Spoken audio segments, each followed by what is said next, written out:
We are dedicating this meeting to celebrate the book launch, Psychoanalysis Under Occupation, Practicing Resistance in Palestine, co-authored by Lara and Stephen Shiha, who I'm very pleased to say are here with us. Marhaba, Lara and Istvan. It's a great joy to have you. Just as significantly, we are dedicating this session to celebrating and affirming the enormous contribution each of our speakers has endowed to psychoanalysis, with their personal and communal gifts toward liberation psychology. Carefully listening to their accounts in preparation for this meeting, it was clear that each of their consulting rooms has become the embodied locus for exercising freedom, and thus practicing cohesive livability in the face of coerced dispersion. The personal I am becomes the lever for the Palestinian I am, a nation soaring with determination to live not by adjustment, but with resistance, not by a reductionist approach that collapses inflicted suffering to trauma diagnosis, but with a revolutionary love, disrupting colonialism with a burning desire to continuously claim one's autonomy and the ethos of willful self-determination. You will find posted in the chat box the full biographies of the authors, Lara and Stephen Shiha, who will discuss the theoretical framework of their book in a short while. So for the sake of timekeeping and to give maximum room to our speakers, who, as the Shihas can affirm, are the inspiration and the engine behind this book, perhaps even the initiators of this labor of love. I will introduce them by their names in alphabetical order and will post their bios in the chat box. A big welcome to Najla Asmar, Fathi Fleifel, Yuad Hashibi, Mustafa Qutsi. We are very eager to hear you. Over to you, Nadira. مساء الخير للجميع. محبتي للجميع. So good evening, everybody. Indeed, we are here to celebrate, discuss an academic, political, clinical publication that opens up the collective discussion, analysis, to think through against the ongoing injustice. So just to tell you how the session is planned. The session will start with the author, Stefan Lara, speaking about conceptual analysis of the book, The Theoretical Analysis. May I ask everybody to mute themselves because we can hear the different, yeah. And then we will move into hearing from the different clinicians that were staged in the book with strength and with power. But let me, before I go back to Hiba, my co-chair, state that this week, and as we do in Palestine, if we started with Mawtani, and we were talking about our homeland as safe and as honorable, this week was a tough week. In Palestine, this week was a week where somehow the Israeli settler colonial state acknowledged that there was a massacre in Tantura.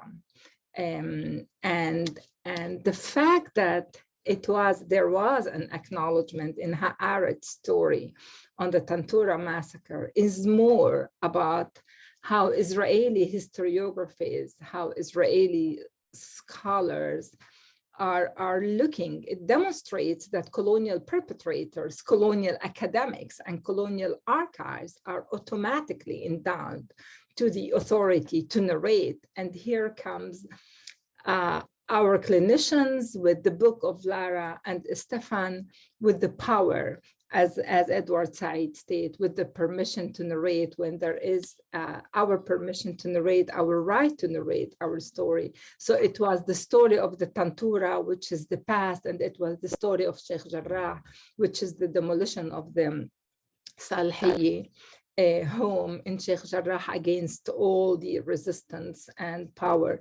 And I guess that the book and our space here in Cafe Palestine is a space of breathing, as a space to speak differently and to speak against that occupation. And as Lara and Stefan, especially Lara's theorization on the innocent of psychoanalysis is exactly there to counter that claim of innocence. So we'll start with Hiba. Do you want to introduce Lara and Stefan, or should we go straight to asking Lara and Stefan to share their conceptualization and theorization, what brought them to put the book together, and the main analytical and theoretical contribution.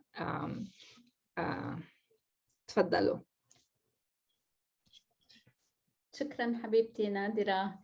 أهلا وسهلا بالجميع، وخصوصي مساء الخير برفقنا ببلاد العربية، وصباح الخير برفقنا اللي بالولايات المتحدة. أنا وإستفان فخورين كتير نكون معكم اليوم، وخصوصي مع حبايبنا اللي بفلسطين. Good afternoon, everybody, and good morning. My name is Lara Shiha, this is Istvan Shiha, and this is such an honor for us to be among our friends, our comrades, and those who inspired the book in such a meaningful way. We are talking to you from the occupied land of the Massachusetts people. It feels really important to honor the indigenous people of the lands on which we sit, especially when we are talking about Palestine, and to segue into the book in this particular way is, most importantly, our book and our work and our lifelong struggle is to platform and honor the indigenous people of Palestine, Palestinians. And in this particular way, to talk about Palestinian clinicians and their centrality in creating indigenous knowledge and producing indigenous knowledge in the realm of psychoanalysis and elsewhere, both on the clinic and in the street. And in this way, and we're not going to talk very long because the voices are powerful and speak for themselves. So we're just framing just the main concepts that we would like folks to take with today and sort of that emanate from the work we did alongside our comrades in Palestine. Most importantly, we work towards excavating what Nadira calls life and livability. And this is really central, particularly in the context of psychology and psychoanalysis, that often takes the framework of, as Nadira was saying, who narrates what, and what is central and what is periphery. And for us, Palestinians are center, and their narratives are centered. And so the book really takes up the issue of how Palestinians work towards disalienation. And those of you who are familiar with Fanon's work will see that we nod to Fanon and other indigenous folks in the world who have been busy with the work of liberation to say, how does this come about? How do Palestinian clinicians work towards disalienation under the context of settler colonial logics, both individually and collectively, again, in the clinic space and on the street. And in many ways, we're closing that gap, that split, if we're talking about psychoanalytically, that asks us to imagine liberation as existing just on one side of that divide. And what emerges from the incredible work and voices in this book is that there is a seamlessness to the work that is done in the clinic and the work that is done in the street, the work that is done culturally and the work that is done professionally, the work that is done theoretically and the work that is done practically on the practice level. And with this, we really paint this picture that was given to us about how Palestinian clinical practice is in a constant battle to work to personal and collective disalienation. And central to that is the work to depathologize the will to live and to be liberated in the ancestral homeland of Palestinians, Palestine. The will to live as Palestinian willful subjects, not as passive subjects, not as subjects whose subjectivity becomes legible only through a particular lens, but through the lens of Palestinian liberation as named by and spoken to by our Palestinian clinicians with whom we worked.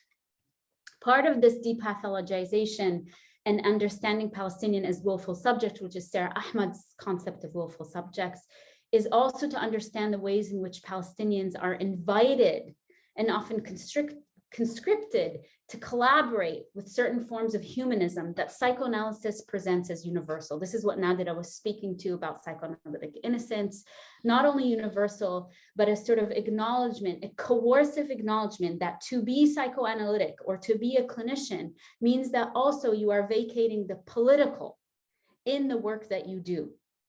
And this, what we saw was a constant resistance, what we call a politics of refusal, a politics of refusal against the demands of settler colonialism, in which psychoanalysis is also located. And so with that, how to go to, and sort of invitation to move beyond politics as constitutive of psychoanalytic theory and practice as it stands. And this is in our planning meeting, what Nadira sort of asked us, who is under occupation? And it's really psychoanalysis that's under occupation, not the will of the Palestinian people. And this again is what we call psychoanalytic innocence. I'm going to pass it along to you so we can keep it going. I was taken, so I would thank you, Lada, for that. And it's always hard to follow her. And thank you all for coming here, and thank you for organizing this event. I also want to acknowledge, before I go any further, to remember political prisoners in this settler colony, now known as the United States, but also all the political prisoners in Palestine and throughout the world, but also those in not in Palestine, like George Abdallah in France, who have fought for the Palestinian liberation. And just to build on what Lara was saying, I think it's hard to follow her because she's so articulate in punctuating what this book is about. So I'm going to just sort of back it up a little bit and just say one thing about sort of the process and the methodology. And a lot of people ask, where does this project come from? And to be honest with you, we kind of don't know. It comes from within us. But when, as an academic sort of planning your research, you come up, you read a whole bunch of stuff and you come up with a whole bunch of questions. And then you go to where you wanted to go, whether it's an archive or on the ground, and it's nothing like you had imagined. And that's very much the process. I just want to explain a little bit of the process because it really brings us into the community of clinicians who are here today. And that is our first sort of foray into Palestine. I've been going for about 15 years, but this time was my first time to go and actually live in Palestine for an extended period of time, because I was fortunate to receive a PARC grant, which I encourage anyone here to apply for, because they do great work. PARC, which is the Palestinian American Research Center. Yeah. And I read a bunch of material written by Palestinians, for example, Mustafa Qasuqsi, who's here, and was able to contact them. They were very generous, and then, spoke to people like Rita Jackaman and Lina Ma'arri, and they gave me recommendations. And when I met someone like Mustafa, this book wouldn't have been written without his generosity, for example, who then introduced me, brought me to Haifa, had a wonderful dinner, and Najla was there, and an array of other clinicians were there, and one person would suggest another person. I think it was Mustafa who suggested I talk to Cesar Hakim in Beit Laham, who then suggested I talk to Yuad, and so on and so on and so on. And so all those questions that we had, and even though I had read so much work of theirs before and others before, a world opened up that was beyond what was being offered only in the scholarship. Mm-hmm. And it's that world that we were invited into. And it's that world that is Palestine, right? And I think, I just want to recognize there are so many people who are not here, who are in the book. I also want to remind everyone that there are a number of people who are in the book, but they have been given pseudonyms, even if they didn't ask, if we felt the material was a little bit sensitive, and then there's a whole number of people who we were in communion or community with and didn't make the book. And then there are a number of people who we have wanted to meet, and Yasser is here. We really didn't get to meet him, this amazing work in Gaza, until the book, it was sort of too late. So there's a whole world. This book in no way is comprehensive, but a whole world, a whole network, which would then really inform the composition of the fourth chapter, which is called the Palestinian Commons, which really allows us to understand and conceptualize something very basic, that there is Palestine, that when we look on the map, we Arab see Palestine, that this settler colonial state, now called Israel, is only a veneer on a map with a very, very vicious settler colonial regime that works very, very diligently to bend reality and to make us believe that it's legitimate and it's natural. And it actually overlays something far more natural, something far more organic, which we discovered by being invited into this space, this livable space, as Nader says, a little livable space of breathing, right? So Nader was so generous in introducing the book, but I only feel that this book is at best, and this is our aspiration, a vignette into Palestine, the real space of Palestine that is living. And to bring it back to the clinicians, as something that Lara was talking about, when we think about disalienation, that their process is one, as Martin Barro says, of consciousization, right? Which is not necessarily you walk into Palestine and go, oh, everything's so clear. Sometimes it is clear. There are people who we met and it is clear, right? Lina Ma'arri, I remember Saeed, who is here, we were sitting down and she had just come out of a talk, and Saeed said, she always keeps things so clear. But it's not clear for everybody. That's what the colonial apparatus does. That's what settler colonial logic does. It works on colonial subjects. And all of these Palestinian clinicians are colonial subjects. But in their process, you can see the struggle to always remain clear, right? This does not mean agreement. This doesn't mean that we always agreed with everybody. But it was precisely that struggle that proved to us that there is this commons of Palestinian clinical work. And even more important, I think that is just an analog to all the other work, all the other communities, whether it's artists or academics or whatever, that actually form this sort of place called Palestine and the people that call Palestine, regardless of the way in which we are forced, because of the violence of the settler colonial regime, to see these as fragmented. So I just wanted to sort of add that also, because that might not be in the book itself. I just thought, before we hear the clinicians, I thought I'd just kind of share my gratitude to all of you for bringing me into that space and bringing us into that space. Yeah, I agree. Thank you. Great. Nadira. Yeah, thank you, Stefan. Thank you, Lara. That's only the beginning of the book. But when you were talking, Lara, and maybe I'll start with Stefan's point and go to Youad Ghanadri, who is a clinical psychologist, a supervisor. She's the head of the Arab Psychologists Union, Mazbout, in Israel, and works at the Palestinian Counseling Center. And one point you mentioned, Stefan, is the issue of where are we as Palestinians, and what Lina Ma'arri, one of the points that Lina Ma'arri really stages forcefully is the fact that Palestine and the Palestinian ordeals and narrations were also evicted from the trauma genre. And here comes Yuad's work. And this is why I thought that I would like to ask Yuad to speak up about, where do we fit? Because if we're evicted from the trauma genre because trauma is only individual and the pathological and so on.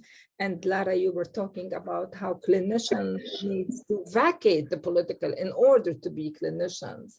So let me start with hearing Yuad, and then we'll go slowly. Then I will ask Rana, because Rana Shashibi, who's the head of the Palestinian Counseling Center, always stresses, like she's my comrade, on stop pathologizing and let's historicize and contextualize. So Yuad, can you start? Yes, مساء الخير جميعا. Greetings all.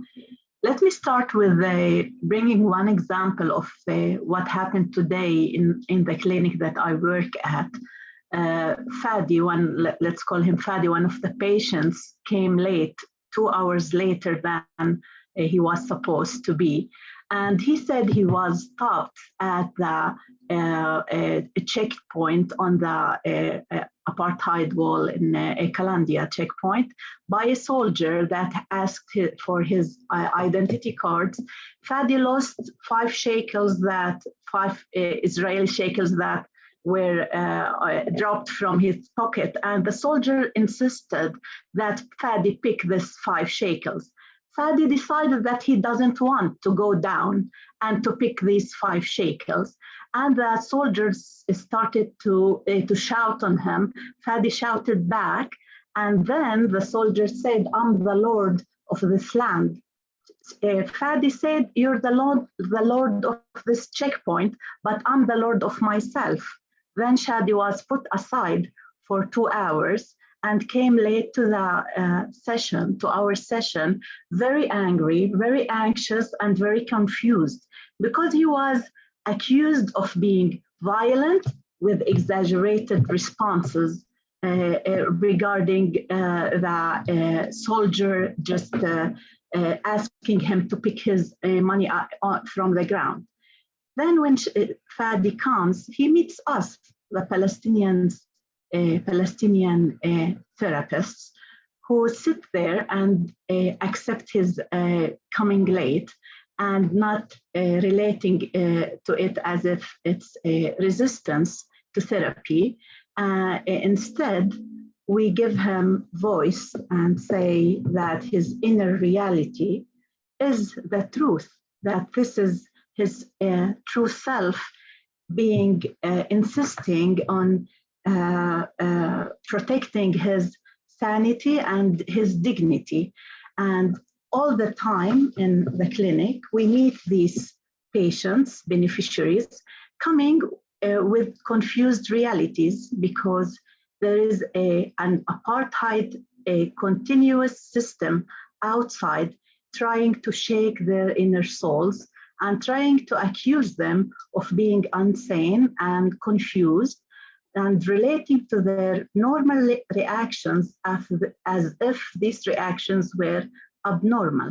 This is where the role of the Palestinian therapist, the Palestinian psychoanalyst, becomes so crucial to bring this inner reality out, give it a voice, and assure the person that their judgment is really normal and his reactions are really normal. Otherwise, Fadi or other young lady who nearly experienced a short psychotic breakdown on the checkpoint might be treated only as a psychotic person, might be treating only in a psychiatric hospital department. But when this young lady, a student of art, comes to a Palestinian therapist who has the awareness to relate not only to the symptoms, the external symptoms, but to the inner roots of these symptoms, her temporarily and insanity can be looked at in a different way. And sometimes, Nadira, I see that even these symptoms of psychotic breakdowns are symptoms of a healthy resistance, because the person might be able to pay temporarily for losing sanity, but not losing his inner soul for a longer period. This is one of our challenges, or everyday challenges in the clinic, where we are not only professionally, but as well ethically requested to look beyond what is the traditional psychiatric and political system requests from us regarding treating these patients. Thank you, Youad. Choosing the third space, a space that, you know, your stories in the book are also very clear, where you point out to how political is your analysis, how situated. And I think that what you've brought today is something that I have noticed in Bab al-Amud, in Damascus Gate, where every time there is a Palestinian man, they ask them either to pick up something or take out their socks.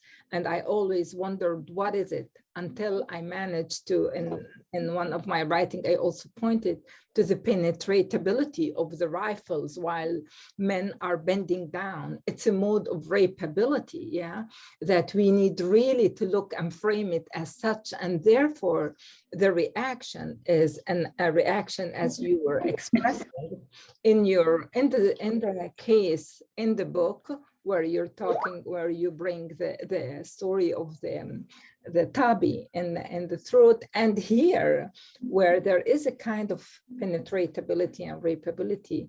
But can you talk about your perceptions toward trauma when you look at such cases? How do you see it as a clinician in Palestine?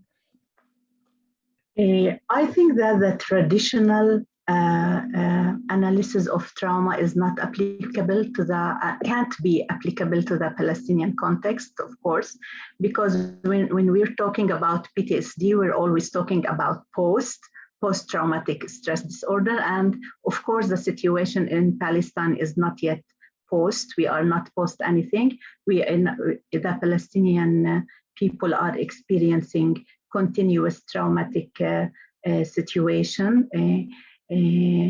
And trauma in Palestine is intergenerated trauma. We have, since 1948, we have 3 or 4 generations that were experiencing this traumatic situation in Palestine. On the other hand, we can see that our children still go to the schools, though they might have a higher anxiety symptoms, they still are very much creative.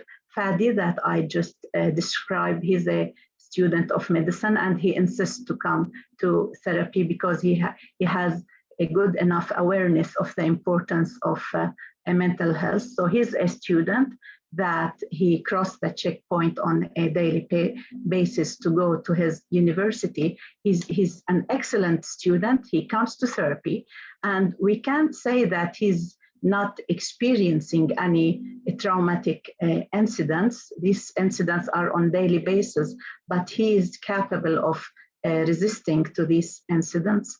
That's why we believe that with our narrative as a Palestinian therapist, we can give these voices of resistance, these healthy voices of resistance, a wider space in Palestine through our work in therapy. Thank you, Youad. May I move to Rana? Rana is a comrade, a Palestinian Jerusalemite therapist, lecturer, and activist, and I can say a feminist activist. And Rana, I wanted to see how do you relate to the psychoanalysis under occupation with the book's title, and mainly with your argument of, the need to depathologize and not over pathologize and historicize, although, you know, I know that Mustafa is always taking us there, Dr. Mustafa Qusqzi. But Rana, are you with us? Yes, hi. Yes, Hi. I'm with you. مرحبا جميعا, مساء الخير.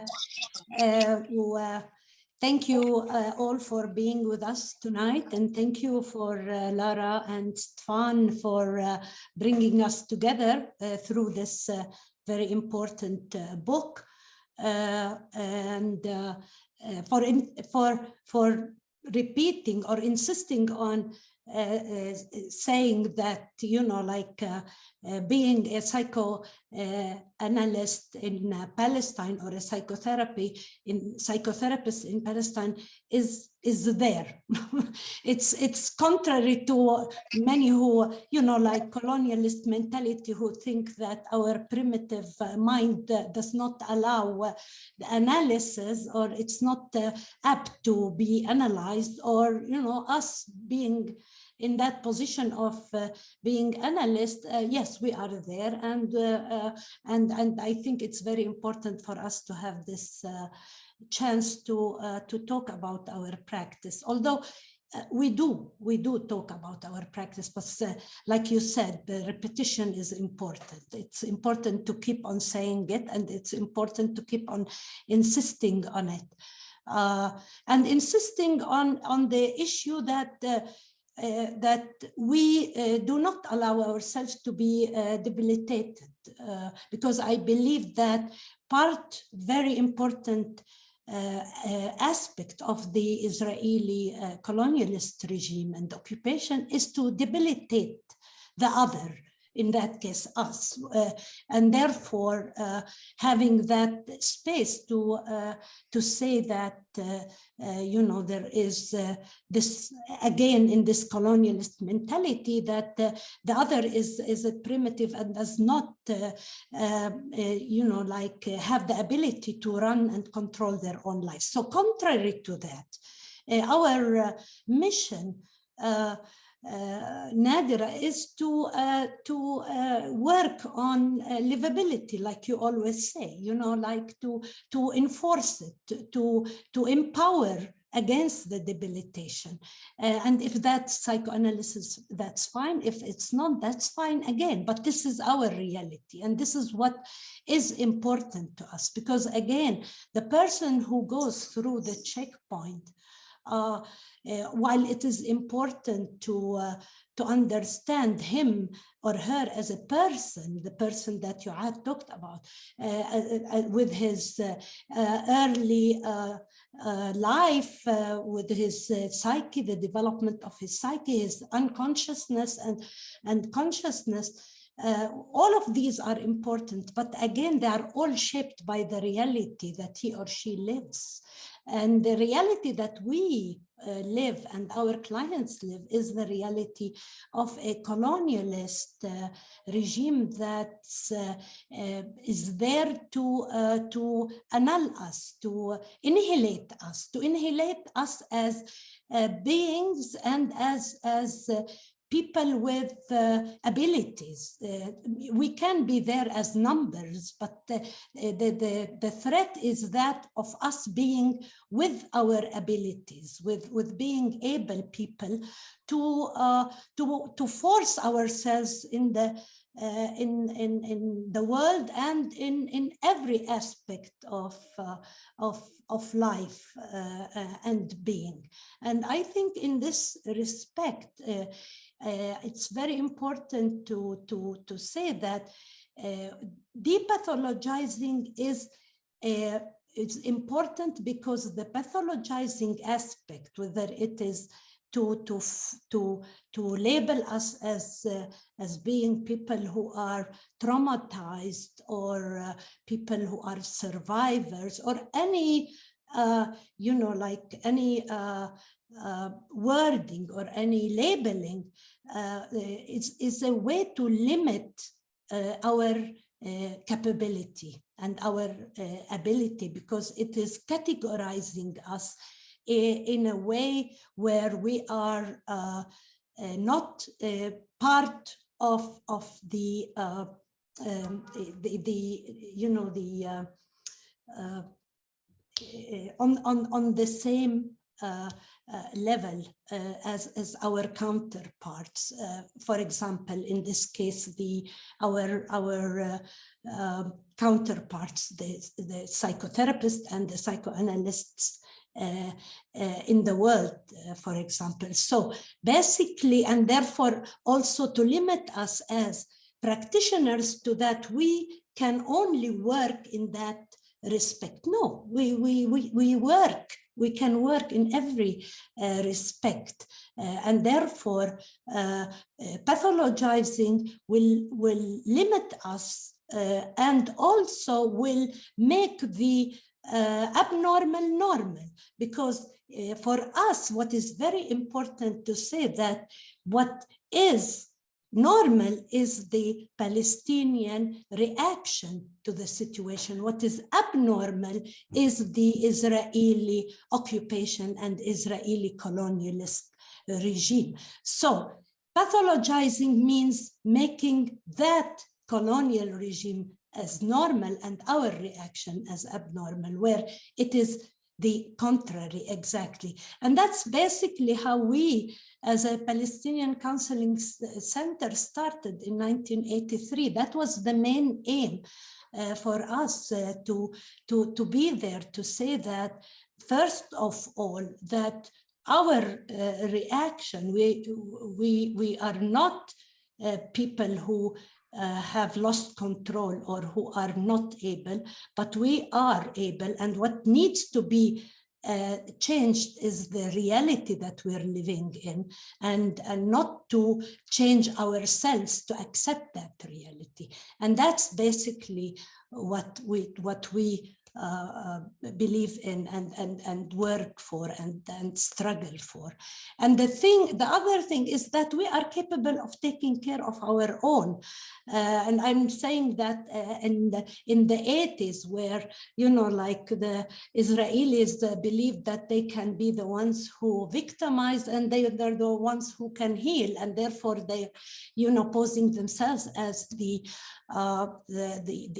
people who or the therapists who can heal. But our main thing there was to say, no, we are able to take care of our own, and we're able to actually build our capabilities to be there and to establish ourselves, and to establish a rhetoric or a narrative that is not, if you like, you know, that of the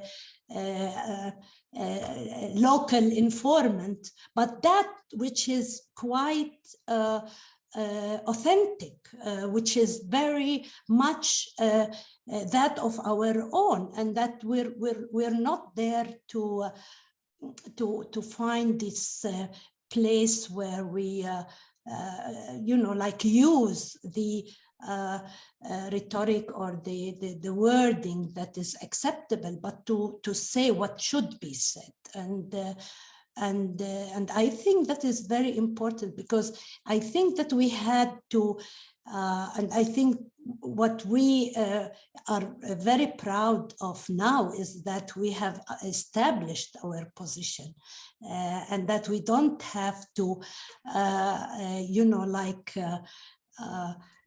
fight to find the place that accept us if we use a certain terminology or a certain rhetoric, but that we can be there forcibly and very empowered.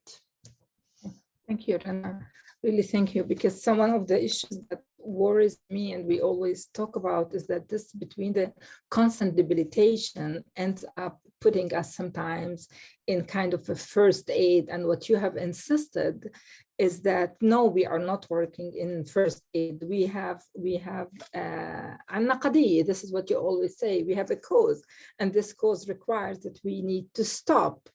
Not to live in that settler colonial context, but to stop it, to abolish it, to eradicate it. And this can definitely be done in the clinic. and this is what your message always when you're talking to us. If I may move to Dr. Mustafa Qusouqsi. And Dr. Mustafa Qusouqsi is a supervising clinical psychologist, family psychologist, and couple psychotherapist from Nadareth Hospital. And he is an accomplished poet that we read his poetry always, and we get very touched because there also you can feel the clinical and the poetic in a fascinating way. And I would like to ask you, how do you see psychoanalysis under occupation in the context of the Israeli state, whereby history is being denied, politics is being silenced in the clinical profession?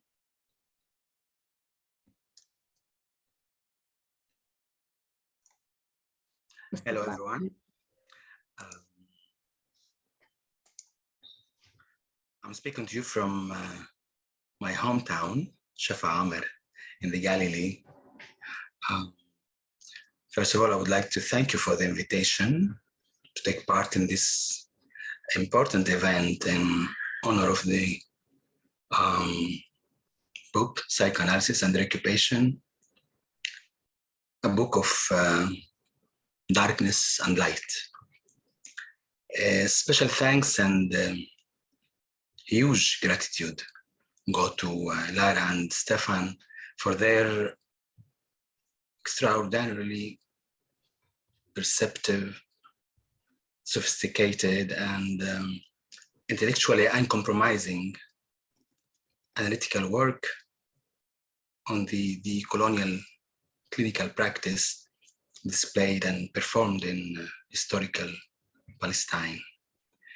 It's been a privilege and pleasure to share with you, dear Lara and Stefan, ideas and dilemmas of clinical practice in a very oppressive and precarious context.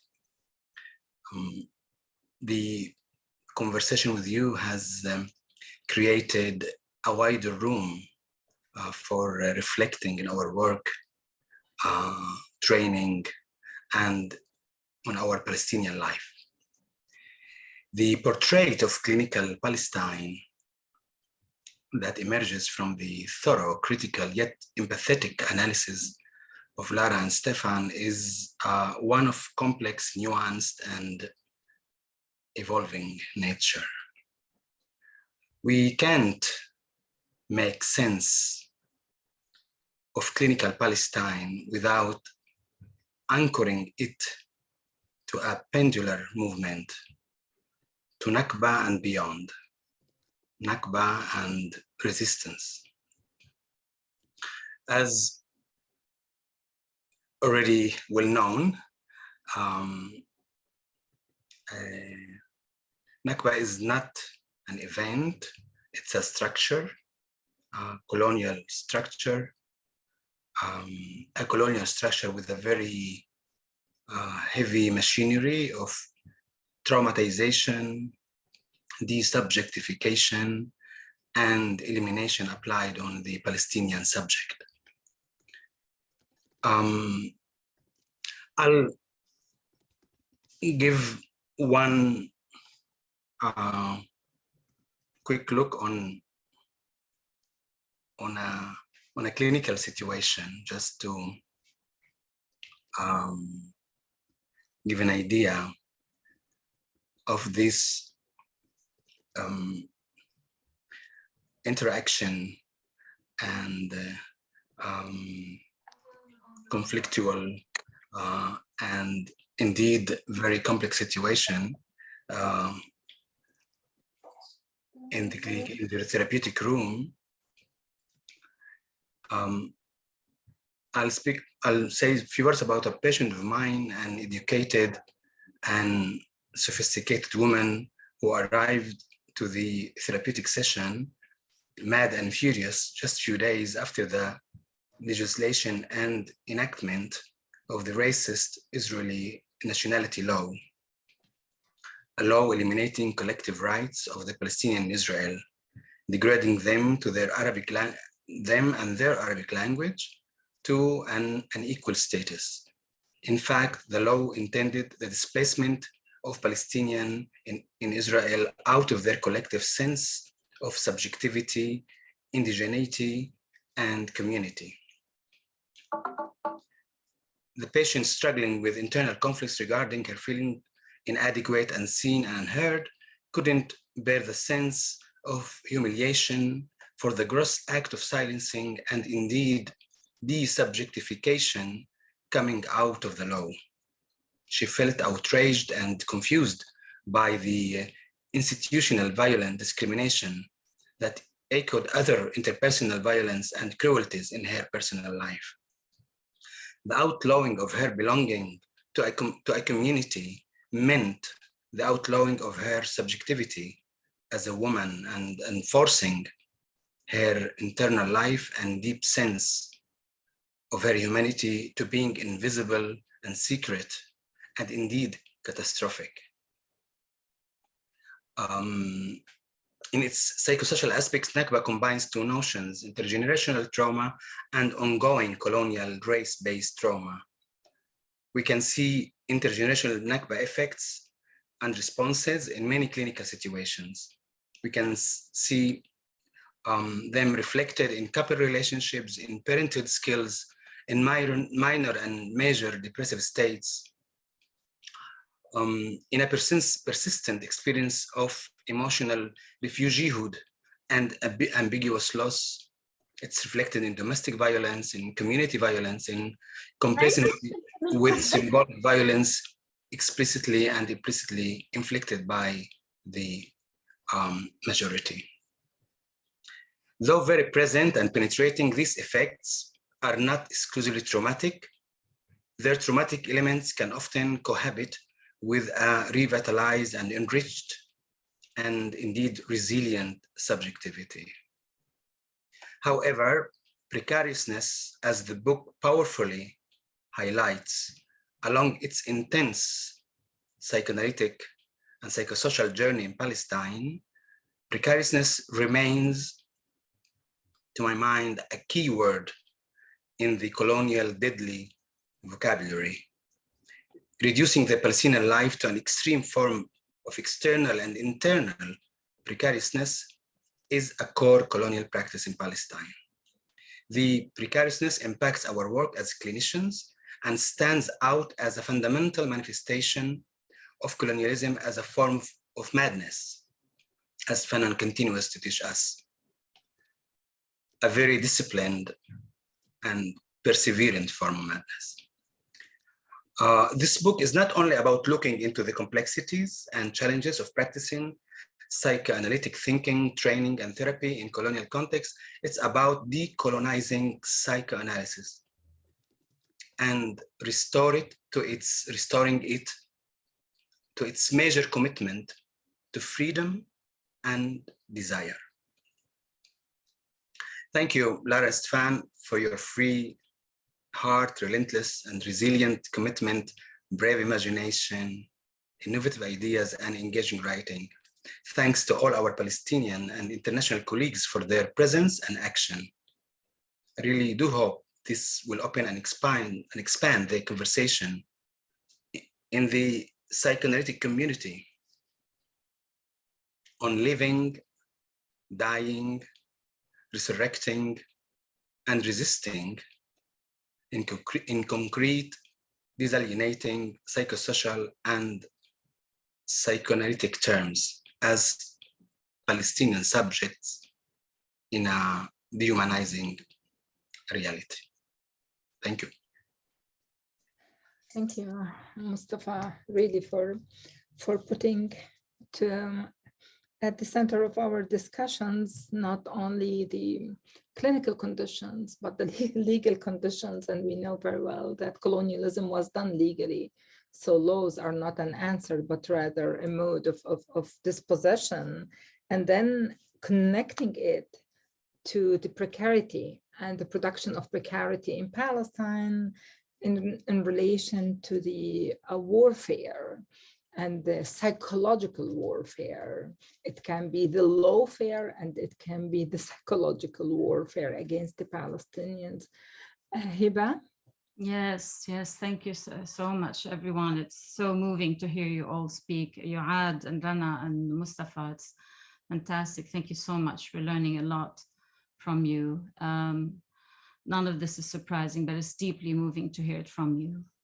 You're on the ground, and it's coming really as a testimony of your daily lives and what you have to contend with. Thank you.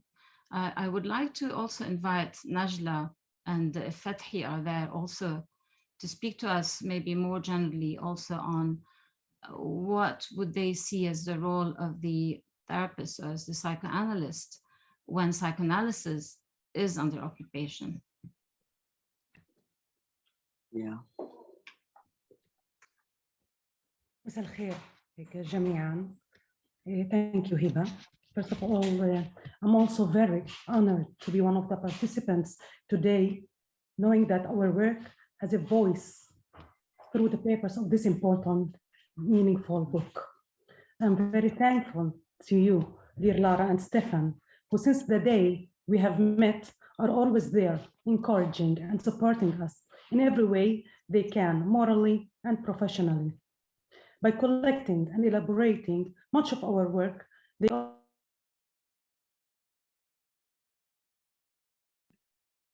Najla, you're muted. Please unmute yourself. Thank you.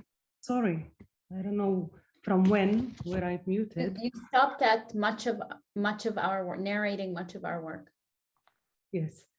So it started when we invited you to Ma'na Center in Nazareth to give us two lectures, one professionally about the PDM and the other about Fanon.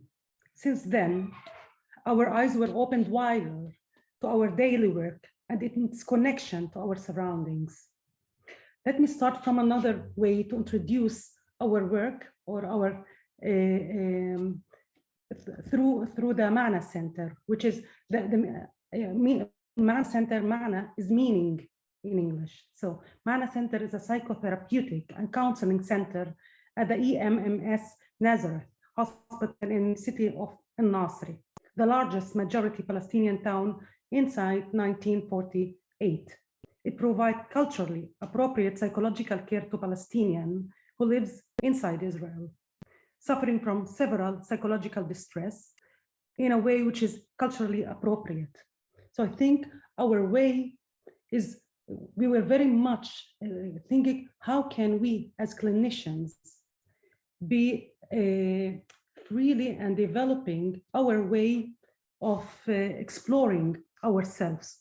Palestinian clinicians face multiple personal and collective psychic challenges. It was important to us to build and continue building and expanding anonymous and independent psychoanalytic clinic that unite Palestinian clinicians. It is a challenge as most of us are educated and trained in Israeli educational and professional systems. For many years, all of our supervisions and our therapy were held only by Israeli supervisions and in Hebrew language. Developing a well-known professional center held by Palestinians was a real challenge. As growing as a second-class citizens, it isn't implied to believe that we can, and to persuade trainers to have their training in our center. We had to work very hard to imply ourselves on the map by believing, first of all, and starting to and stating to ourselves, yes, we can. The second important challenge for us was providing training and clinician services in Arabic. It needed us first to train ourselves in Arabic, talking professionally, as our professional language was Hebrew, and to convert psychoanalytic tools to Arabic, which would help us to explore our inner condition and our inner self. As an example, where I was trained, we never ask what was the process of Nakba, how did the Nakba, had its impact on your lives. This is one of our questions when we encounter with our patients. So developing tools, which is appropriately culturally, it means to connect to our history, to connect to our conflicts, to connect to our surrounding, and to connect in a very secure, I would say, in a very secure space. It isn't implied to have such a secure space, as we all clinicians in Israel, we work in Israeli clinicians, and we could not have that secure space exploring ourselves. We could be connecting with the symptoms of the patients, and it is very hard to connect to our inner conflicts, which is with a historical Nakba and others.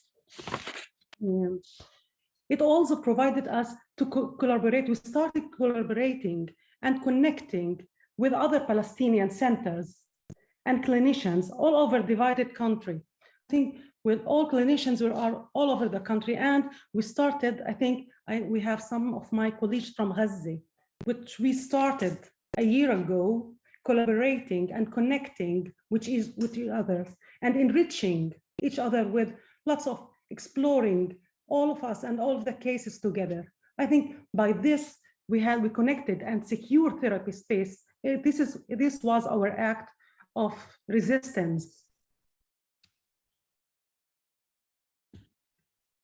Thank you, Najla. Enormous courage, for your enormous courage to name all these things that go underground that are never named. Thank you. I would also like to invite from Gaza Al-Azza, can we invite Yasser Abu Jamai? I think you're with us, Yasser, aren't you? Yes, yes. Oh, yes, there you are. Please unmute. We'd love to hear from you.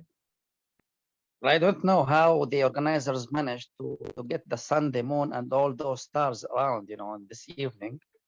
I'm really happy to see this gathering to celebrate the new book by Lara and Stefan Shiha. So congratulations to Lara, to Stefan, to everyone who contributed.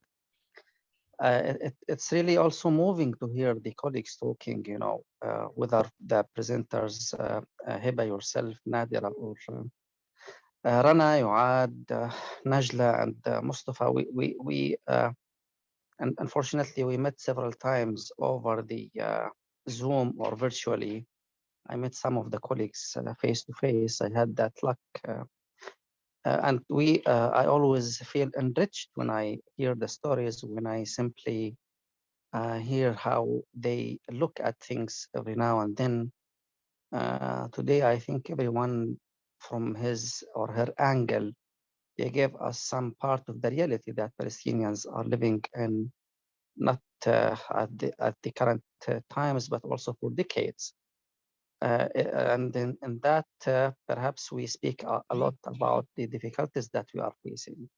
But I hear also a lot of strength, because understanding where we are at the moment, how we are dealt with, how we are struggling under the occupation, how we are struggling with decolonization, and how we are really powerful and strong. It's really uplifting, It's also uplifting to see a production that will go hopefully not only to researchers, but also to clinicians that will bring the realities of the Palestinian struggle to the international community. I'm really delighted and I'm extremely happy, and I look forward towards reading the book. So congratulations all, and thank you very much for inviting me to speak. Thank you. Thank you. Yes, it's wonderful to have you with us. And as always, also, all the work you're doing in Gaza doesn't go unnoticed. We are very, very in tune with you. And thank you for the enormous courage also you have in dealing with enormous problems as well. I would like to come back to the question of decolonizing clinical practice, and would like to address this question directly to Lara and Stephen. So psychoanalysis and psychoanalytic theory are rooted in a particular history and intellectual context of the Western world. How do Palestinian practitioners under Jewish Israeli subjugation practice freely? How does the psychopolitical awareness in such a militarized context recognize and celebrate the subjectivity, let alone the humanity of those it seeks to traumatize, to say the least, then aims at saving them? Thanks, Heba. I'm sitting with the affect of just hearing from everybody. I mean, everyone who has spoken is near and dear to our heart, and yet just hearing them, I think it becomes clear why they're the heroes of the book, and that the book is theirs fully. I hope that you all also feel that. Let me respond by kind of just, again, building on what has already been said, right? I think part of settler colonial logics and the decentering process is one that has us be seduced into looking at, yes, all the machinations of violence, right? Settler colonial violence, psychic violence of intrusion.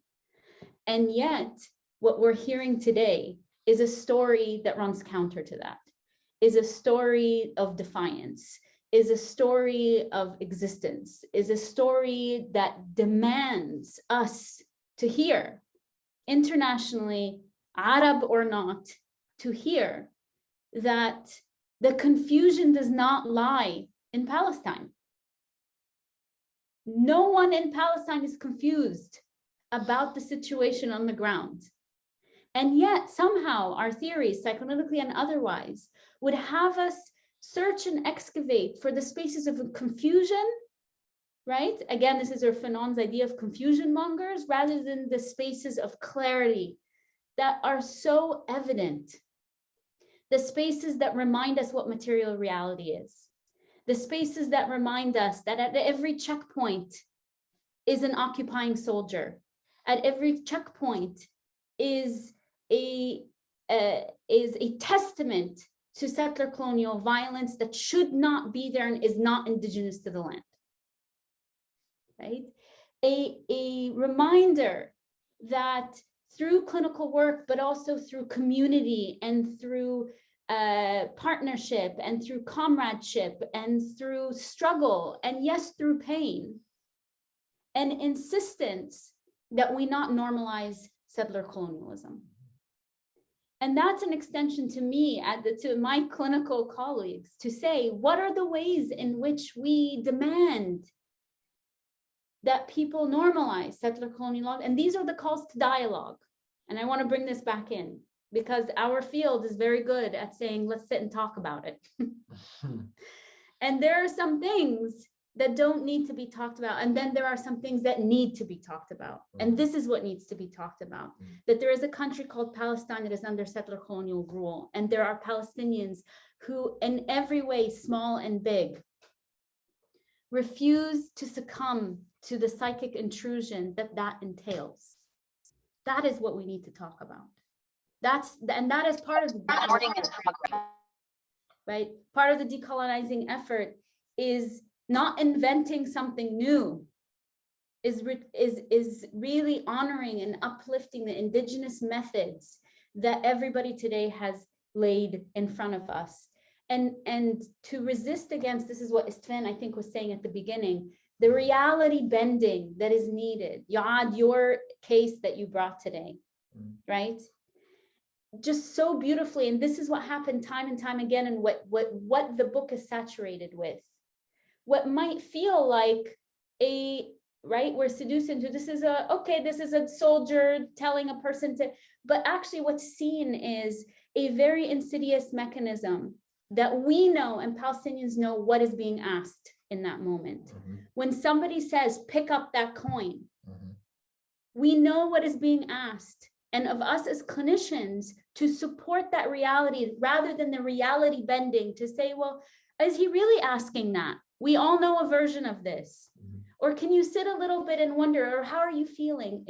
It's to demand that every Palestinian knows what is involved in reality bending and in the disavowal of the truth of that moment. And the truth of that moment is a colonial subject, a settler colonial agent of the state, asking a Palestinian to succumb to the reality that they are not indigenous to that land. Mhm.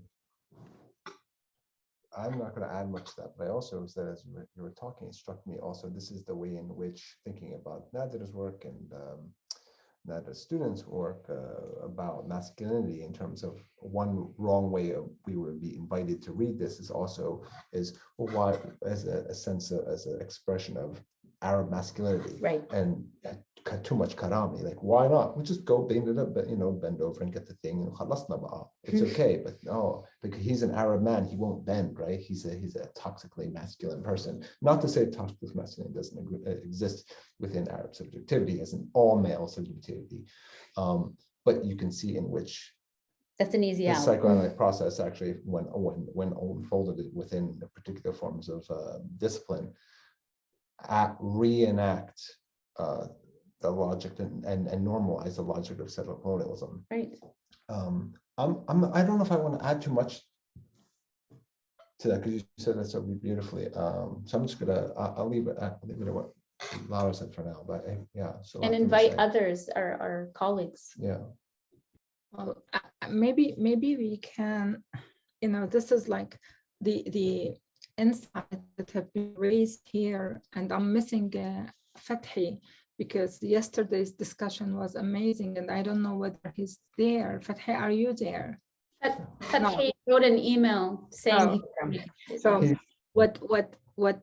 what I'm connecting it to an issue that was raised by Yuad and Fathi yesterday is about the ethics, the moral responsibility in this issue. And I maybe want us to open the discussion, but keep in mind what Fanon have told us, that the torture, the debilitation, constant dispossession, debilitation, this necropolitical regime, this economy of life and death, keeping Palestinian in a state of constant suffocation, torture, Fanon told us, is a way of life in the settler colony.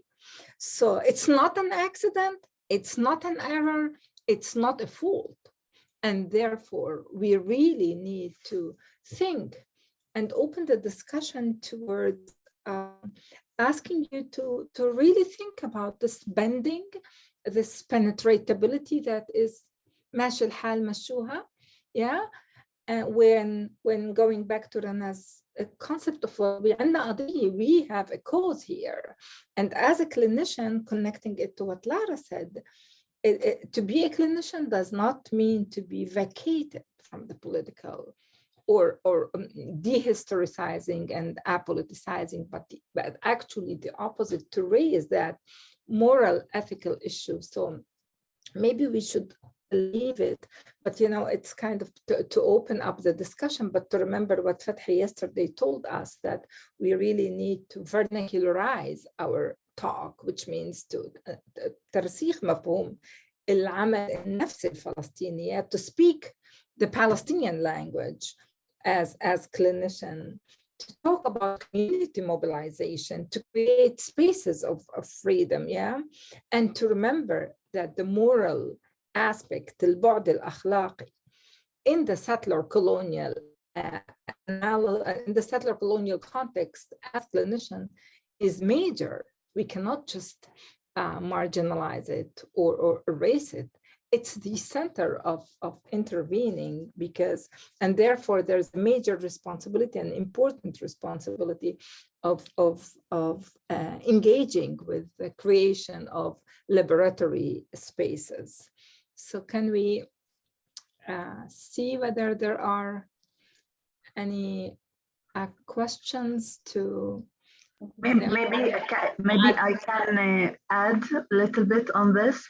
Yes. That to continue what you said, Nadira, creating a liberated areas for us as Palestinians, we have been insisting a number of years ago to work together as a Palestinian therapist and actually not adhering to the superficial division of inside Israel, inside Palestinian Authority, inside the colonized Jerusalem, living inside Gaza. So I'm not a therapist from Nazareth, and he's a therapist from Gaza, and that is a therapist from Jerusalem. We are all Palestinian therapists, and we have a joint cause and a joint approach of intervention. And actually, when we established the Palestinian Global Mental Health Network, it's a say against colonization. It's a liberated space where we as a Palestinian therapists meet, join, think together, and react together. And I see this working in a network, a Palestinian network, is a way to decolonize the narrative of the colonizer. Mm. Yes, thank you. Thank you, Ad. It was, in fact, a question I wanted to bring up in terms of, you know, the Palestinian therapists from different psychological schools and approaches have come together collaboratively, as you clearly manifest, to network and lead the way to liberation psychology, by which I mean a national consciousness, despite the stratagems of fragmentation of the conscious body of Palestinians. What do you, as therapists on the ground, require from us as a network of practitioners closely knitted to your work and from those who are on the periphery? I'm also aware there are other people who put out questions, so we'll get to that as well.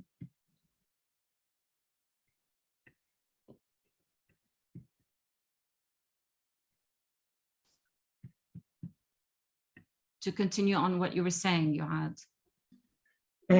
Maybe Rana, you can elaborate more. That I can just add that the binary approach in which the international community come to analyze trauma, it's a wrong and unethical approach. The international community has duties as well. First, to help us stop the cause of this trauma, the colonization. This is our, I think this is my main request from the international community. You know, the international community moved from analyzing the causes of trauma to analyzing the signs of resilience of the traumatized. And this binary approach is completely distorted.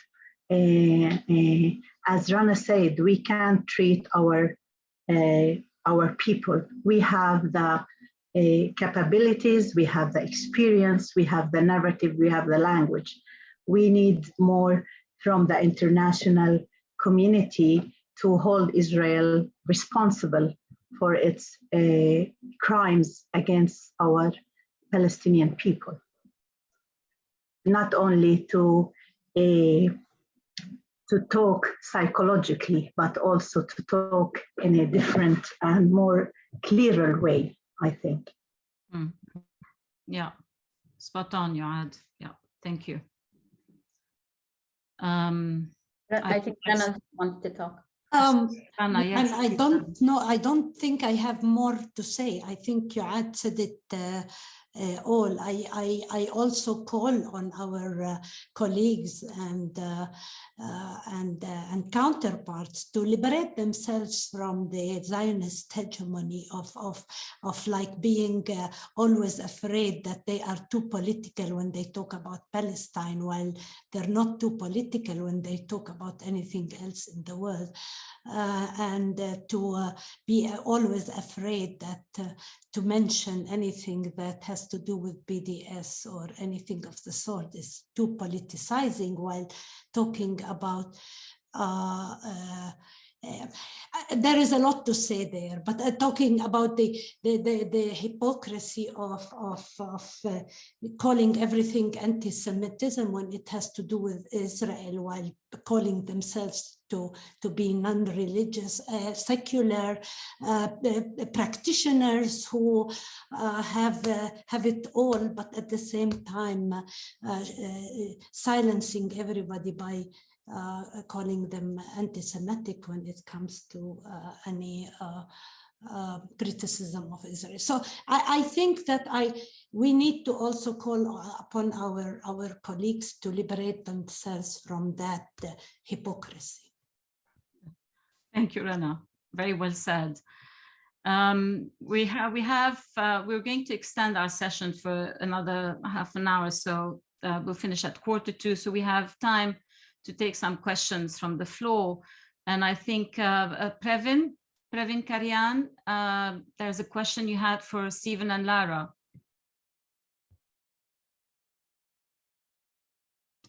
Are you still there? And there is David Berry with a couple of questions. Yeah. So whoever is ready. David, maybe you're ready, David? Unmute yourself, please.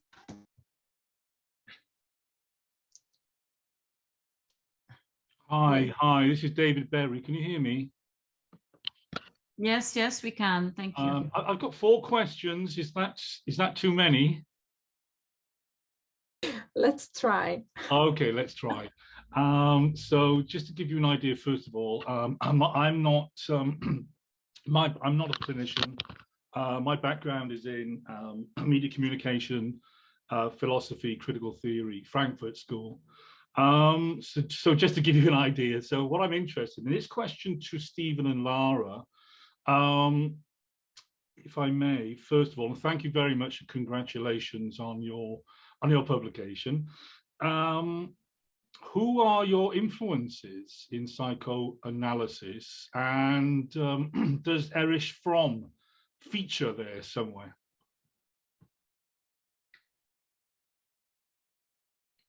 David, do you want to say all your questions if we're taking them, and then we'll sure. Robin? Yeah, okay, we can do that. So let me just get my other questions up there, and that's the first one. The second question I'm interested in, and this is, I guess, could be answered by any of the contributors. And this is my question, and it's a proviso at the end, if I may.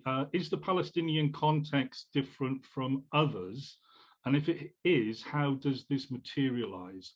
And what I have in mind there, I'm from Wales, by the way, and I was involved in the Welsh anti-apartheid movement and the release of Mandela and so forth.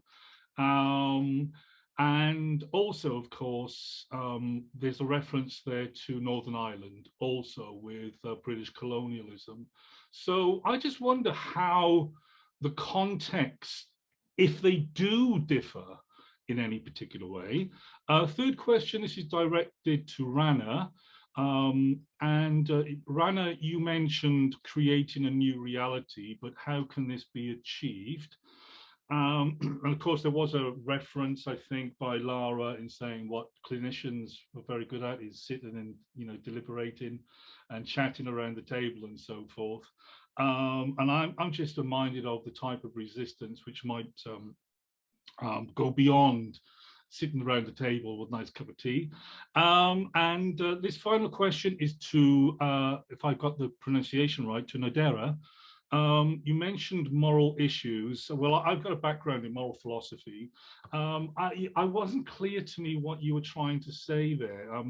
And because it seems to me that there is no morality by the Israeli state. In fact, it's not even immorality, it's just amorality. So that's my 4 questions.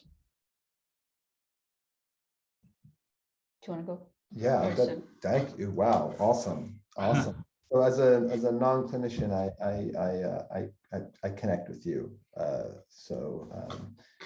I thank you very much for the mindful and very interesting questions. And I'll try to be brief, and because I know there's a lot going on here. Influences, obviously, Fanon, the book is saturated with him and his work. But for myself, as a cultural theorist, especially from, going to grad school in the 90s, obviously post-colonial theory, sort of structuralist theory, Lacan, in my early years, it was many of my previous, much more previous work is very much steeped in Lacanian theory.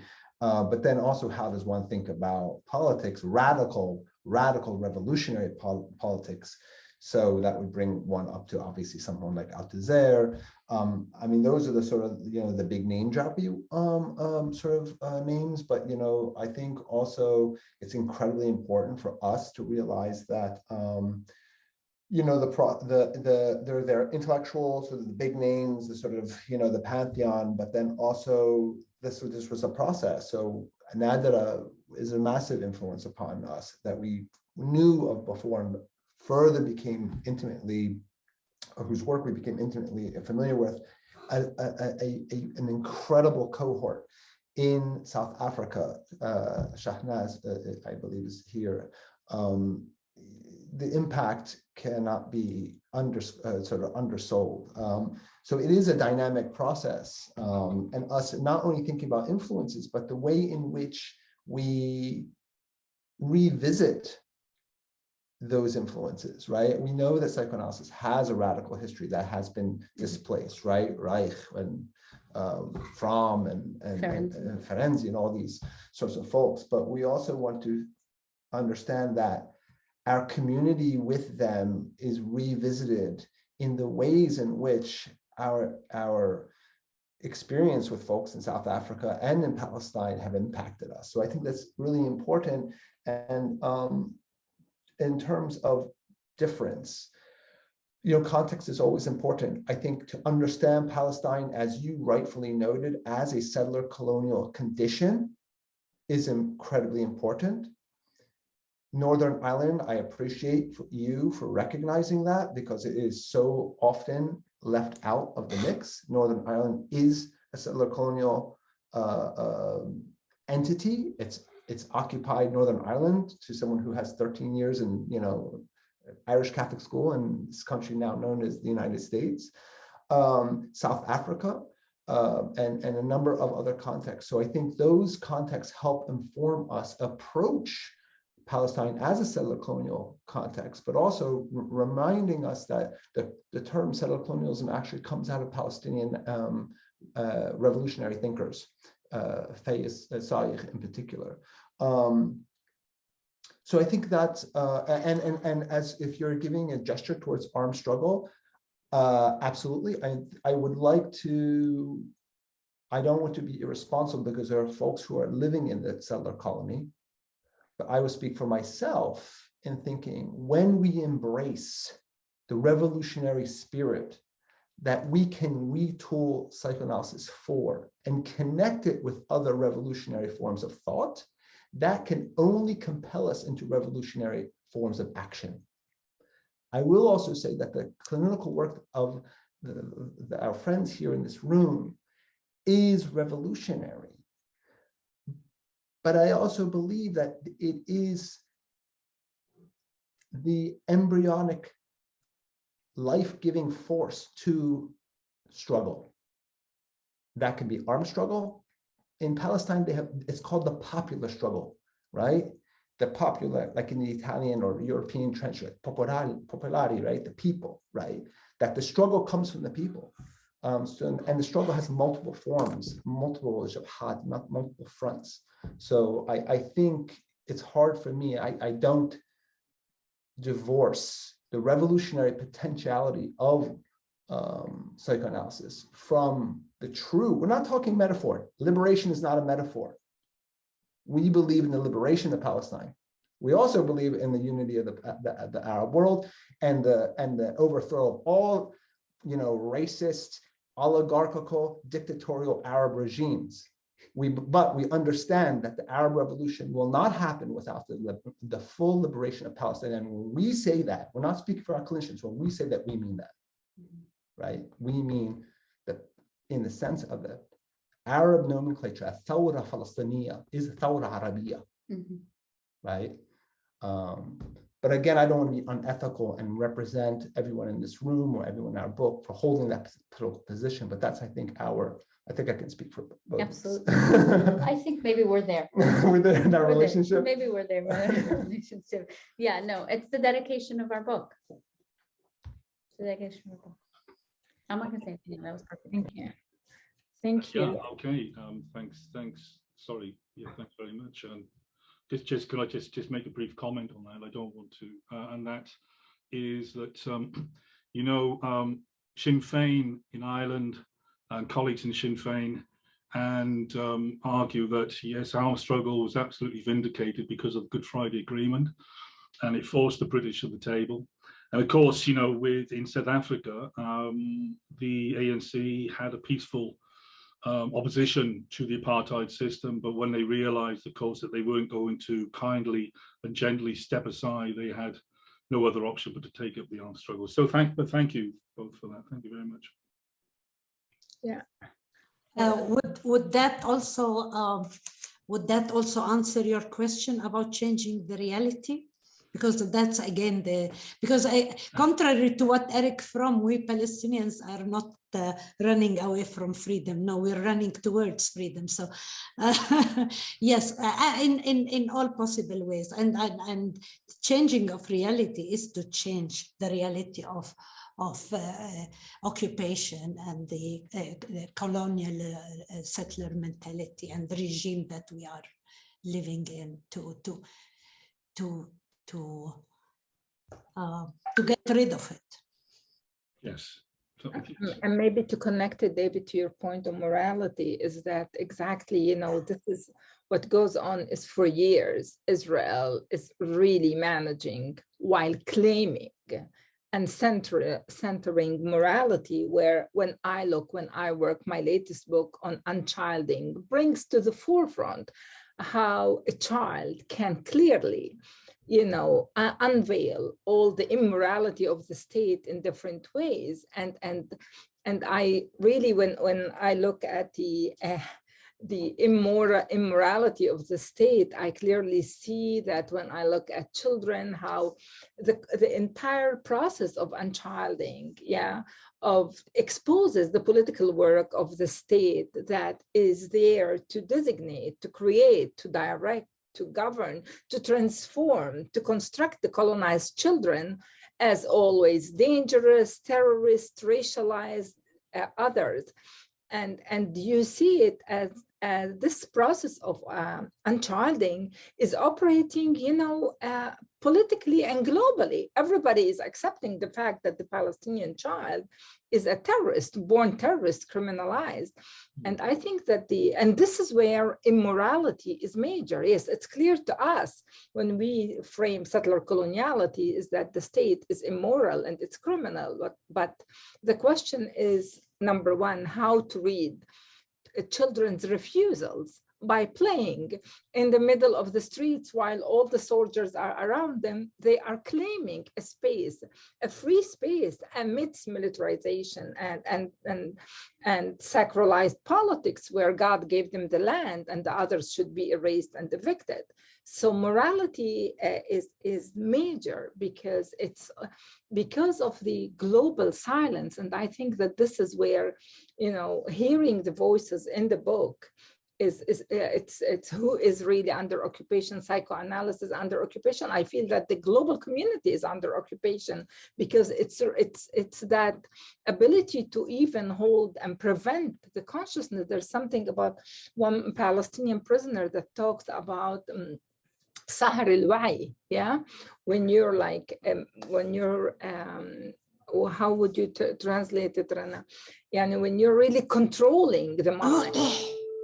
So how do you prevent that, and how do you allow the international community to see, and not only to see and to look at us while sitting in there, but to see and act against this immorality? If children in the old city of Jerusalem, in Ghazni and in Yafa and in Akka and elsewhere are refusing and resisting and Busmudu, the international community should really move ahead in a different space. And this is, I think this is a major also contribution of the book, where Yoad's words are closing it by pointing to that immorality and the need to take actions and so on.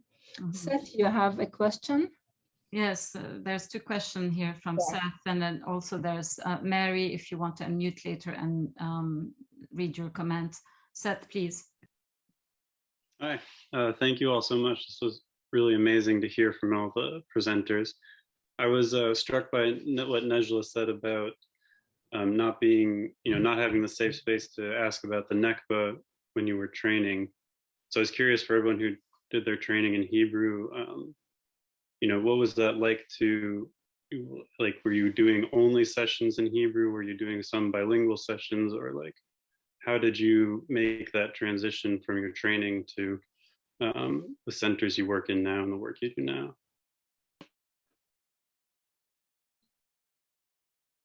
Nowadays, we have the sessions in Arabic with the Palestinian citizens. We speak, the therapy is in our native, in our mother language, which is Arabic. It is so important, you know, emotional language is your language, is your mother language. And this is a very deliberate action, because it connects you with yourself. It gives, when I talked about the secure space, it's not just the therapy with patients, it's also with the trainees in supervision and in connecting to the surroundings, to the events.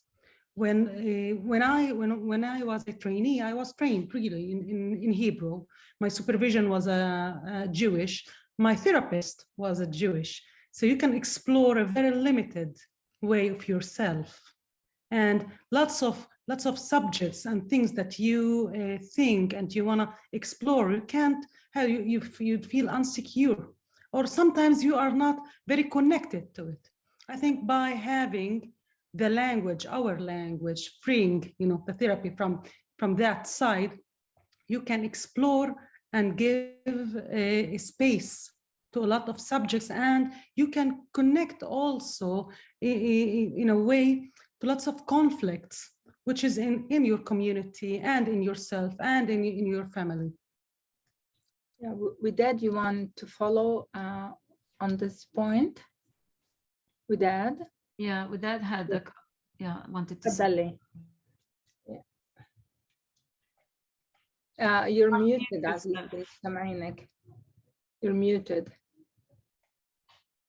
Sorry, I was going to comment about something else, if I may, unless somebody wants to comment on this first. Or well, yeah. Hi to everyone, and thank you for this opportunity. Something that to me, I think on the personal level is this whole discussion took me back about 25 years or maybe 30 years ago, when I first came to Palestine as a social worker. Back then, I wasn't in my therapy years yet. And I landed a job, a part-time job with the social services, شؤون اجتماعية, in a program that was adolescents or children in crisis or something. So to my surprise, you know, I was working from, you know, the way I was trained, that I was surprised to the fact that the system, which I didn't know anything about back then, they were censoring our notes, what we write in the reports for like the progress notes. And we could not speak if somebody was affected by a soldier or a father was beaten in front of his son, and all these dynamics, we could not say because of the occupation practices. So that job didn't last very long with me, because I was, like I said, new to the country, and I could not accept something like that, nor did I want to change my reporting. So that was the end of the job. That brings me to my second point, speaking about language. This was mentioned a little bit earlier, language and how important for the client and for the therapist to speak the Arabic, actually, because it's part of my identity to be asked. And so it's not a surprise, or nor is it by chance that we're not allowed to fill out forms. Most of us who work in the system, the Israeli system, community mental health or other clinics, I don't understand, maybe this is a question for my other colleagues who work, why till now nobody has ever raised the voice loud to say we need the forms to be written in Arabic and not only in Hebrew. I don't speak Hebrew. I work for a couple centers in Jerusalem, and I do all my notes in English. So my point here is Of course, this is systematic. By taking away our language is taking away our identity and our existence, which of course we need to raise the voice very loud about that. Among other examples, that the last thing I want to speak about is when the Sheikh Jarrah incident, was going on a few months ago. I work in a clinic that is in the heart of Sheikh Jarrah. And to my surprise, one day, my Jewish colleague was not in the clinic. And I'm like, where are you? So his superior said, don't go to that area. It's very hostile. So things are going on, blah, blah, blah, blah, you know. And I raised hell to them. And I said, excuse me, he's in danger. How about me, you know, going in that area because of the settlers I'm being attacked, you know. So that double standard, and I had the worst and most stupid answer back then. It's like, oh, we didn't mean it, we didn't know, thank you for raising it and bringing it to our awareness. I'm like, what? You don't think I exist? You exist, but I don't. Your life is more important than mine. So I just wanted to bring those simple examples to show exactly how systematic this colonial or occupation system, and we live it day in and day out. And I think we should start with the simplest things. Why can't everybody complain that we need those forms translated to Arabic?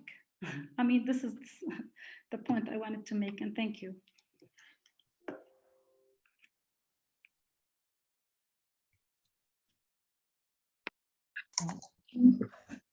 I'd like to add a few words. Yeah. Yeah. Just briefly, I like to stress, the issue of the language as a major one. Liberation begins with language. I think this is the very first move.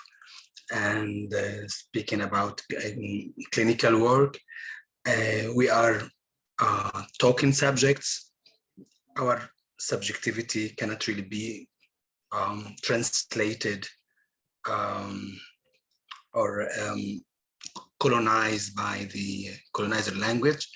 And this, I mean, this specific issue is what makes of Mana Center at Nazareth a really very interesting experiment which is going on, and we are very proud of it.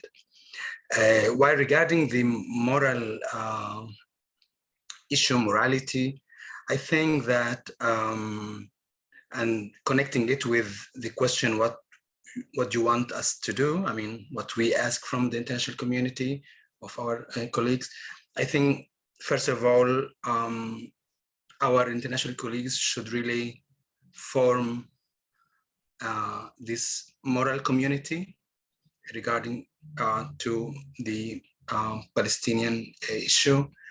I think they should do it for Palestine, but not less importantly, to do it for themselves as clinicians, as people really believing in principle of freedom and justice. I think Palestine is not only a geographic place. It's really a metaphor for, I mean, probably the most powerful metaphor for and for freedom and justice of our time. So everybody should be Palestinian. I mean, I'm not speaking in a chauvinistic way, but it's really Palestine nowadays is really an idea that everybody should uphold. Thank you.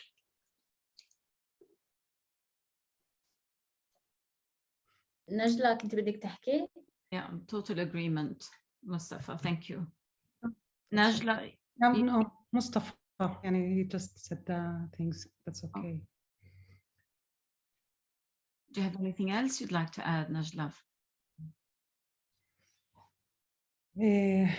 Well, I just want to say that one of our first really acts in our clinic with Mustafa, my like my soulmate and professional mate, is really to translate the forms. That was our first act, to translate the forms to Arabic, so as to give the opportunity for our clients and trainees to write the reports or to write the forms in Arabic. And it is so important. Well, when you talked about the event, the Sheikh Jarrah events, well, it was so touching that we could stop, that we have the opportunity as a clinic inside Israel to stop our work and to give a secure space for all of the employers, for all of us to talk about our feelings and to put it on the table and to explore it psychologically and morally, and to have all of what we think and what we feel in a secure place. This is very unique, because in every other clinic, when we work inside Israel, you cannot open it. You cannot. It is ridiculous, because we are clinicians. We talk feelings. We have our feelings on the table every time. But whenever you have a political issue, and specifically when you talk about Palestinian issues, there you have to be silent.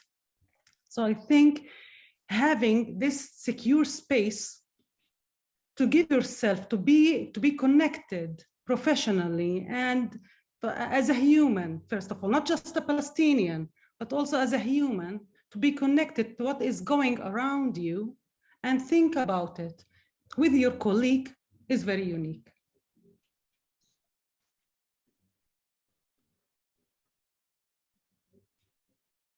Thank you. And it's a that we can do it. You know, you have just your small spaces to have it. There are two hands raised. Am I seeing Yes. more? Muad and Rana. Yeah. Can I add something to that? Of course. First, I want to say that what you said, Najla and Mustafa, is very, very important. And I think also Widad lately in our clinic, I work with Widad as well together. We're bringing another model in which we stopped translating and we started creating our own questionnaires, our own forms. And if the Israeli system want the forms in Hebrew, they can translate us. We stopped translating ourselves. And this is what happened exactly when the Sheikh Jarrah last May, what happened last May, that we started creating knowledge for our own beneficiaries, for our own people. We created brochures, booklets in Arabic, and the system asked us to translate, and we didn't. We just didn't. These are brochures for our people, and if the system wants to know it, they should do the translating themselves. So we are all the time challenged with this question, whether we should translate or whether we should create our own knowledge. And we are very much aware of the limitations working within the system. Another small point that I want to say, that in order to be in psychoanalysis, we say that number one fact is to work with your to encourage the true self of a person. And this true self of the Palestinian person is all the time challenged and under this conditional situation that you can never be yourself, because there is no holding surrounding, secure surrounding, as Najla said. And Najla, Mustafa, Widad, Rana, and others are becoming the role models where the true self of the therapist is the norm. When I'm a true self with myself, with my narrative, I'm also the role model for my patient. And this is an act of liberation as well. Thank you, Yaad. Your point also reminds me of the way the Israelis are conceptualizing or framing the arrest of children in East Jerusalem, those that are refusing and resisting oppression, and as alternative to punishment, as I have studied, and then call in and call for home arrest, when our Palestinian eyes and our Palestinian minds are clearly seeing it as turning parents into turning the home into a prison and turning parents into prison guards. So therefore, the need to think clearly, the language, the concepts, the naming, is really crucial, because otherwise we are complicit with the system of settler colonialism. So Najla, really thank you for raising it, and Yaad for explaining it. Rana? I wanted also to add to what Najla and Mustafa and Yaad were saying about, what people can do. And I would say also to bring solidarity together, especially for those who speak out among our colleagues who are active. I remember, and Martin can also remember, the time when he came to Palestine the first time, and he wrote, the group wrote an article, and the title was what was it, Martin? To resist is to exist. And then hell broke loose in England, in the circles, in fighting him and asking him to withdraw this article. And I think that what is important there is to have the courage to stand by those who speak out, whether these people are from our circle or from any circle where, they speak out the truth about what's happening in Palestine, and not allow them to be left alone, and not to allow them to be silenced. So I think that is also something that we have to all work on. And I think this is something that requires courage, no doubt. But I think that, again, like Mustafa said, this is the morale that we have to do for ourselves, to feel that we are, involved people who have a conscience and who struggle against inhumanity and oppression. But I about the true self, I have something to say from my own experience, and it's a little bit funny. In the 90s, I went to an Israeli therapist, because then, I couldn't go to any Palestinian therapist. They were all colleagues and friends, so I couldn't go. So, and we were like a handful, I don't know, the number was very small. So I went to the therapist, and I was there for a few months. And then one day he came, he was very, very angry with me. And it was like, he read about me in the newspaper. There was something about me, and my name was there because I was supposed to meet with Baker then. It was something about political activism, which I was very much involved in the 90s. And he said, how can you hide your whole political activism from therapy? And for me, it was natural, of course. How can I share my political activism with a Jewish therapist? That was not thought of. I mean, this is not possible. So that again said a lot about my therapy then. How much did I benefit from therapy when I wasn't really my true self? I couldn't share myself there at that time. Thank you, Rana. Thank you, Rana. An amazing point. I saw Jane raising her hand.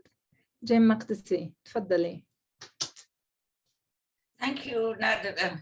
I first of all want to say to everyone, this has been a thrilling couple of hours, and I'm really very grateful to all of you, not only for this afternoon, but for the work doing.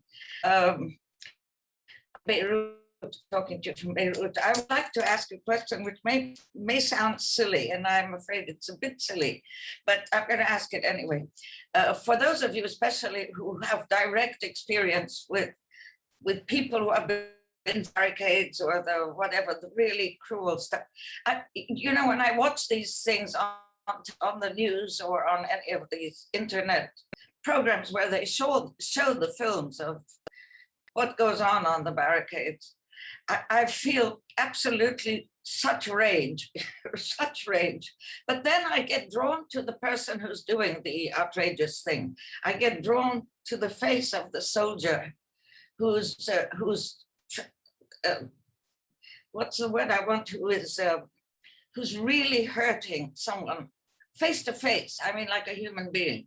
And I wonder, have any of you had a chance to think hard about what's been going on in these people's heads? And if you see, and I know this is a very general question, and there's a lot of cruelty in the world, and I know all the sort of obvious answers, but I'm wondering whether you have ever had the chance to actually sit down with someone who's done something that is so against all social training and normal social life, you know, being cruel to an old man who's carrying a bundle, and you make him sit down here and you make him stand up and move over there just to torment him, and all these really terrible, cruel things that are done face to face.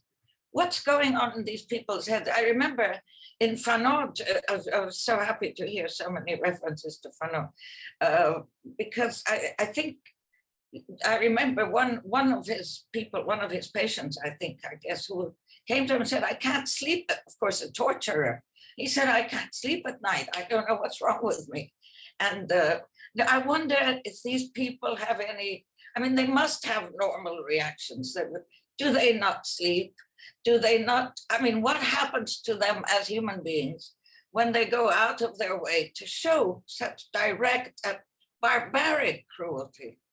So I don't know whether that's, of course, you're not going to be their therapist, I understand that.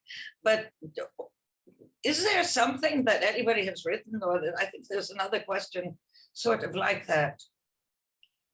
Thank you. Thank you, Jane.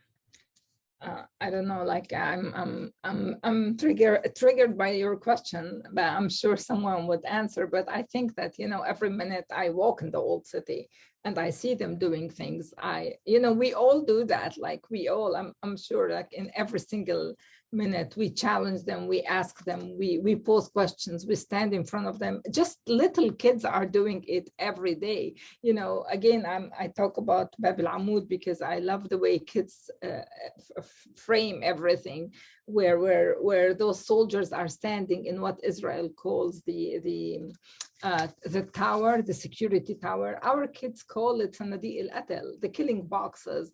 So those challenging are happening all the time.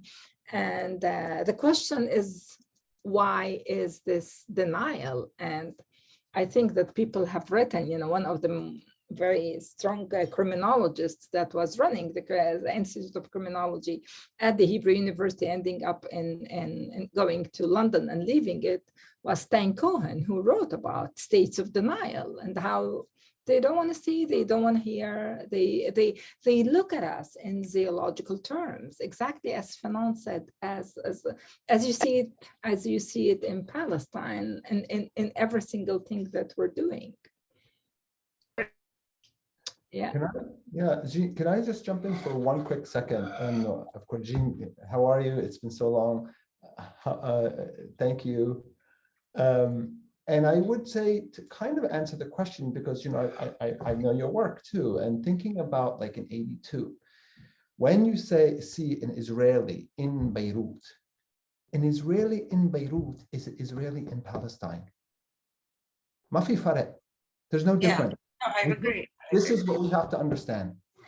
The Israeli, and there's tons of wonderful Israeli art and films and poetry and novels about how they really suffer in having to degrade and annihilate the Palestinian people. And I think our work asks this sense of empathy does not need to be where we need to go right now, right?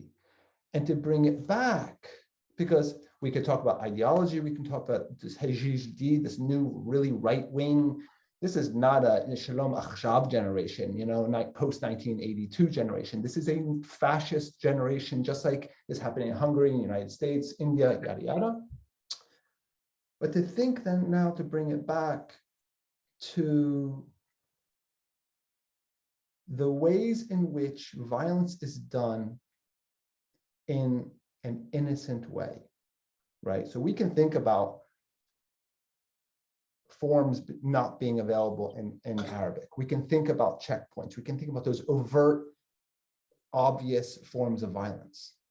But what is also more subtle is the way in which we are asked to accept Israeli innocence, right? In other words, hearing, as a clinician, hearing a story and then thinking, okay, this comes out of your frustration because you're a woman and you feel, oppressed by masculinity and your male, Palestinian toxic male husband, which by the way happens. So I'm not discounting that, but so places, rather than thinking, well, maybe it was just because you live in a state of degradation where Israeli occupation and settler colonialism props up the most horrible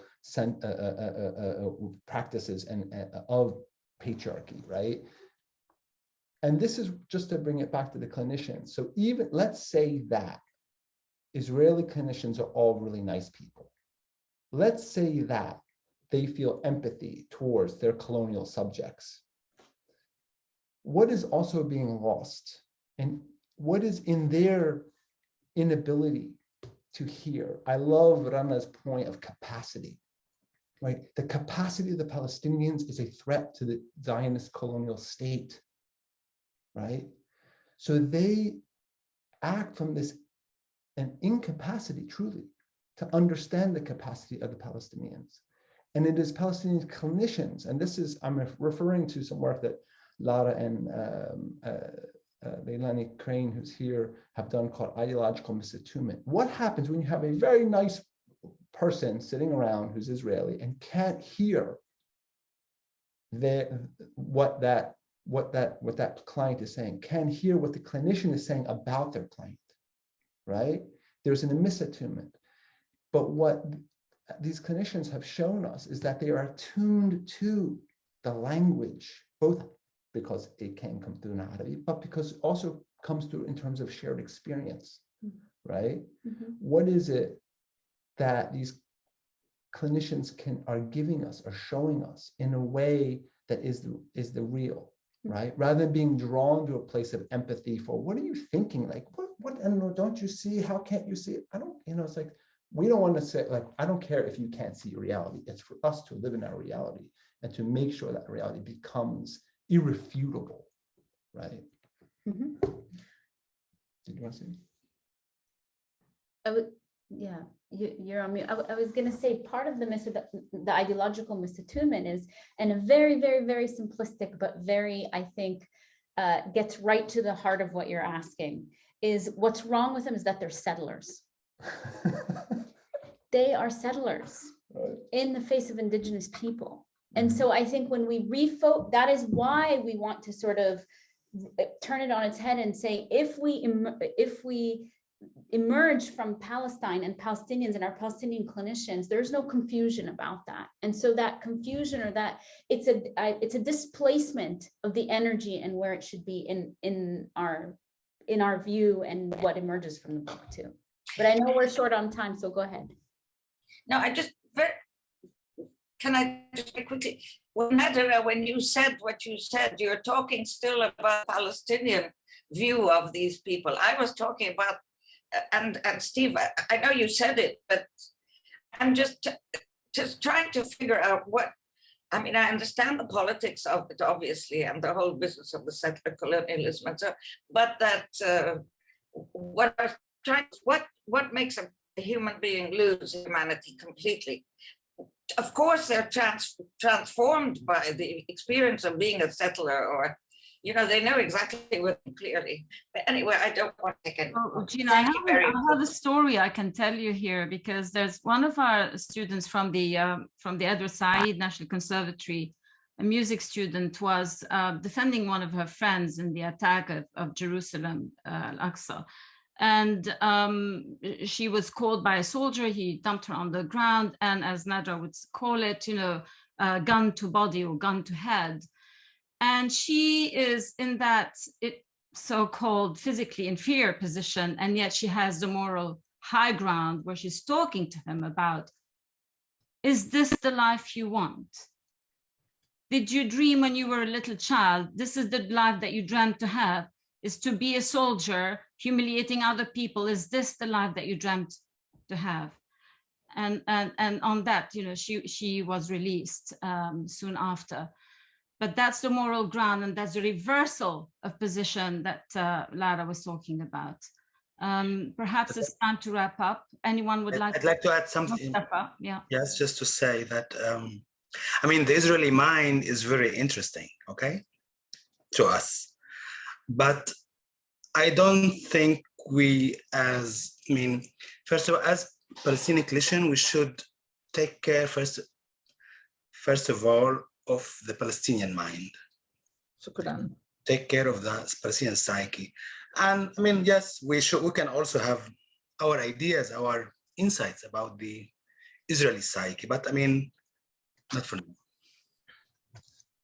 Thank you. And I think that, Hiba, you know, it's this fear is also part of the production of fear, this machinery of fear to fear us more, to make them more.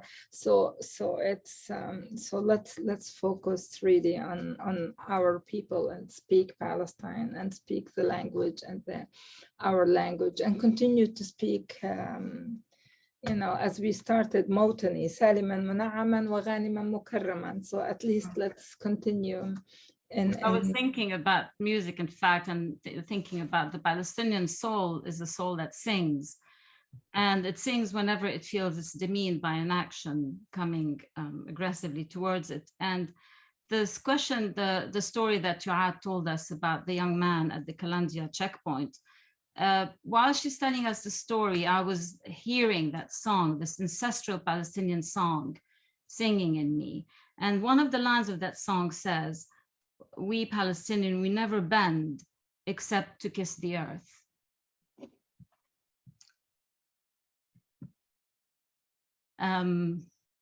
Next time I'll put it on for us to sing along with it. I think it's time to wrap up and to close, and it goes without saying that I was very honored to co-moderate this session with Nadira, for whom I have great respect and love, and as I'm sure you all do. She lifts enormous weights in the struggle we all partake in, and yet she's always there, available, caring, at the forefront, and committed to see the work of every student, practitioner, colleague on the ground succeed. Again, enormous thanks to Lara and Stephen Sfan's work, and from bringing us together, bringing this consolidating yoke and the sumud and the togetherness. And enormous congratulations to all the heroes on the ground. So proud of you. You make us proud. ألف مبروك. تصبحوا على خير. Thank you, everybody. Thank you, everybody. Thank you for all of you for your time and your work. Bye-bye. Bye. Palestine will be free.